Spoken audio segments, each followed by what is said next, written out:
بسم الله الرحمن الرحيم. الحمد لله رب العالمين والعاقبة للمتقين ولا عدوان إلا على الظالمين، وأصلي وأسلم على نبيه الصادق الأمين نبينا محمد وعلى آله وصحبه أجمعين. بعد، يقول المولى عز وجل في محكم تنزيله الذي لا يأتيه الباطل من بين يديه ولا من خلفه تنزيل من حكيم حميد وذكر فإن الذكرى تنفع المؤمنين. الله عز وجل ማስታወስ ለሙእሚኖች ሰዎች ይጠቅማቸዋል ይላል። በዚሁ መሰረት ከአነስ በተወራው ሐዲስ ነብዩ አለይሂ ሰላቱ ወሰላም የኢማን ጥፍጥና የሚገኝባቸውን ሶስት ነጥቦች የተናገሩትን እንተዋወሳለን ማለት ነው። قال رسول الله صلى الله عليه وسلم ثلاث من كن فيه وجد بهن حلاوة الإيمان أن يكون الله ورسوله أحب إليه مما سواهم وأن يحب العبد لا يحبه إلا لله وأن يكره أن يرجع في الكفر بعد أن أنقذه الله منه كما يكره أن يقذف في النار أو يلقى في النار. ሶስት ነጥቦች አሁን የተጠቀሱ ነገሮች ያሉበት ሙስሊም ሰው የኢማን ጥፍጥና አለው አሉ። በጣም ከባባድና ትላልቅ የሆኑ ጉዳዮች ናቸው ማለት ነው። ነገሮቹ በቀላሉም አይደለም የኢማን ጥፍጥና ተገኝቶ ጀነት መግባት የሚቻለው። የመጀመሪያው ነጥብ ምንድነው ያስቀመጡት? አየኩን አላሁ ወረሱሉሁ አሐበ ኢለይሂ ሚማ ሲዋሁማ፣ አላህና ረሱል እሱ ዘንድ የተወደዱ ሲሆኑ የኢማን ጥፍጥና አለው አንድ ሰው ማለት ነው። ከምንም ነገር ውዴታ በፊት የአላህና የረሱል ውዴታ መቅደም አለበት። ለምንድን ነው የምንወዳቸው? እንዴትስ ነው የምንወዳቸው የሚለው ወደ ውስጥ ያስገባናል ማለት ነው። አስቀድሞ ግን አላህን ለመውደዳችን በቁርአን የመጣው አያ በሱረቱ አልበቀራ ውስጥ የሚገኘው ያም ምንድነው? ومن الناس من يتخذ من دون الله أندادا يحبونهم كحب الله والذين آمنوا أشد حبا لله. እነዛ ከአላህ ውጪን ውዴታ ከአላህ ሌላን ውዴታ ለሌሎች ሊያደርጉ የሚፈልጉ ወገኖች እንደ አላህ አስጠግተው ሌሎችን መውደዳቸው ወደ ሽርክ የሚወስዳቸው ተግባር ሲሆን ያመኑትን ሰዎች ለአላህ ያላቸው ውዴታ የበረታና የጠነከረ መሆኑን አላህ መሰከረላቸው ማለት ነው። እኛ ሊኖረን የሚገባው ውዴታ ወለዚነ አመኑ አሸዱ ሑበን ሊላህ፣ የበረታ የጠነከረ ውዴታ ከልብ ሲድቅ የቂን ያለበት ኢኽላስ ያለበት ዒልም ያለበት እንቅያድ ያለበትና ቀቡል ያለበት የሆነ ውዴታ ለአላህ ብቻ ነው መሆን ያለበት። ወደ ነብዩ አለይሂ ሰላቱ ወሰላም ውዴታ ስንመጣ በሐዲታቸው ምን አስቀመጡ?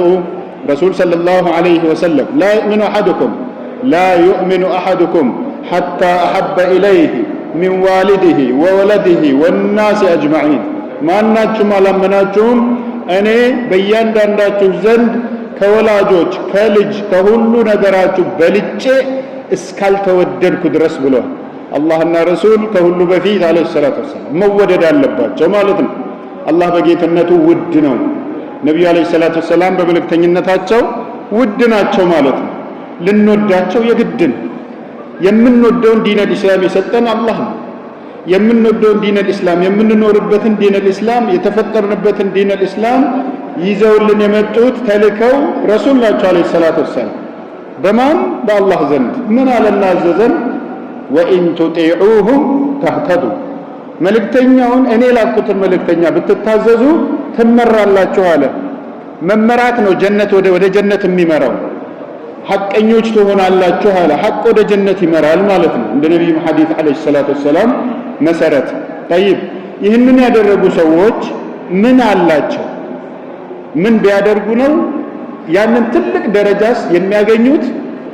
ቦታቸው ደግሞ የኢማን ጥፍጥና ሊያስገኝላቸው ይችላል የተባሉት ምን በመሆኑ ነው? አምላካችን አላህ በሱረቱ ኒሳ 62ኛው አያ ላይ ይህን አስቀምጧል። አፎን 69ኛው አያ ላይ ማለት ነው። ومن يطع الله والرسول فأولئك مع الذين أنعم الله عليهم من النبيين والصديقين والشهداء والصالحين وحسن أولئك رفيقا لنا ذلك الفضل من الله وكفى بالله عليما. አላህንና መልእክተኛውን መታዘዝ ለትልቅ ማዕረግ ያበቃል። ትልቅ ደረጃን ያሰጣል። ዝም ብሎ መውደድ ብቻ አይደለም፣ አላህንና ረሱልን ወዶ የታዘዘ ሰው የአላህን ትእዛዛት የፈጸመ የነብዩን መልእክተኝነት ተቀብሎ ትእዛዞቻቸውን ፈጽሞ የተጓዘ ሰው ትልቅ ማዕረግ አለው ማለት። ምንድነው ማዕረጉ? مع الذين من النبيين والصديقين والشهداء والصالحين። ሱብሃንአላህ። ስዲቅነትን አንድ ሰው ከየት ያገኛል? ከየትም ሊያገኝ አይችልም። ትልቅ ደረጃ ነው ቦታው።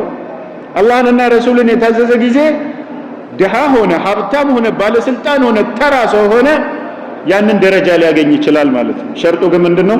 አላህንና ረሱልን መታዘዝ፣ መውደድ፣ አለማመጽ፣ ፍስቅ ውስጥ አለመግባት፣ ሽርክ ውስጥ አለማፈንገጥ፣ ወደ ኩፍር አለማፈንገጥ፣ ወደ ኢማን ውስጥ ተገብቶ አላህና ረሱል የተወደዱ ጊዜ ያዘዙት ይፈጸማል፣ የከለከሉት ይከለከላል ማለት ነው።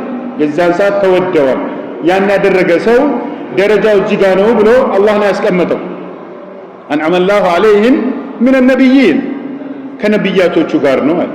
ወስዲቂን ከስዲቆቹ ጋር ነው አለ። ስዲቆቹ ሱብሃንአላህ አንቢያዎቹ ናቸው እኮ ስዲቆች። እና አቡበክር ስዲቅ ናቸው እኮ ስዲቆች። እነ መርየም ቢንት ዕምራን እነኚህ ትላልቅ የሆኑ ሰዎች ከወንዶችም ከሴቶችም ስዲቆች ናቸው። አላህ ዐዘ ወጀል መርየምን የዒሳን እናት ምንድነው ያላት? ወሰደቀት ቢከሊማት ረቢሃ ወኩቱቢሂ ወካነት ሚነል ቃኒቲን። ስዲቃ ነበረች። በሌላ ቁርአን አያ ሱረቱል ማኢዳ 75ኛው ላይ ስናይ ወኡሙሁ ስዲቀቱን ካና ያቁላን ጣም፣ እናቱም ልጅም ሁለቱም ምግብን ይበሉ ነበር አለ። ከዛ በስተፊት ግን እናቲቱ እውነተኛ ናት አለ አላህ። ስለዚህ ከስዲቆቹ ጋር ይሆናል አንድ ሰው። አላህንና መልእክተኛውን ወዶ ነው መገኘት ያለበት። ይህን ማድረግ ይህን ደረጃ ያስገኛል። ማን ነው እስቲ የነብይነትን ማዕረግ እናያገኝ? ኢየሱስ ጌታ ነው ተብሎ የአላህን የነብይነትን ማዕረግ ያገኛል አንድ ሰው? ኢየሱስ ጌታ ነው ብሎ ወደ ጀነት መንገድ መሄድ ይችላል? ኢየሱስ አምላክ ነው የፈጣሪ ልጅ ነው ብሎ ሱብሃንአላህ የሚጠብቀው የጀሃነም እሳት ነው።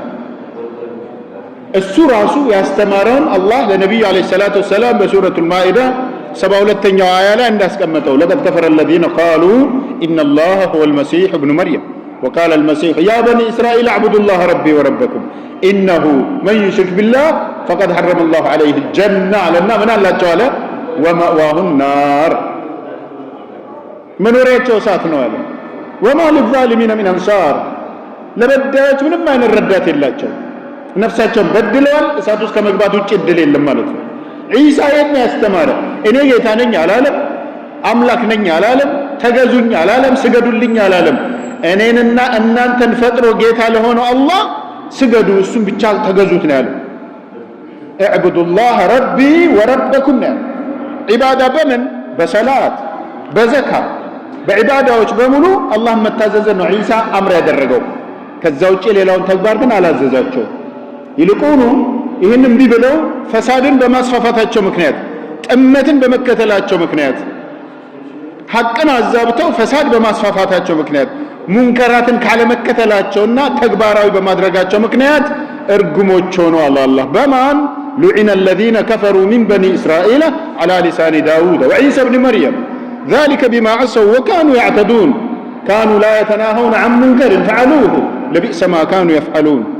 በዳውድ እና በዒሳ ኢብኑ መርየም አለይሂ ሰላም ምላስ እነኛ ከበኒ እስራኤሎች ውስጥ ሙንከር በኸይር አዘው ከሸር መከልከል ሲገባቸው ሙንከራትን አይተው ከማለፍም አልፎ ራሳቸው የተገብሩት ጀመር።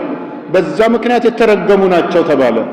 በዳውድ በትልቁ ነብይ አለይሂ ሰላም፣ በዒሳ ኢብኑ መርየም በትልቁ ነብይ አለይሂ ሰላም በእነኚህ ሰዎች ተረገሙ አለ አላህ ዐዘ ወጀል። አላህ ይጠብቀን። ይሄ ትልቅ የሆነ እርግማን ነው።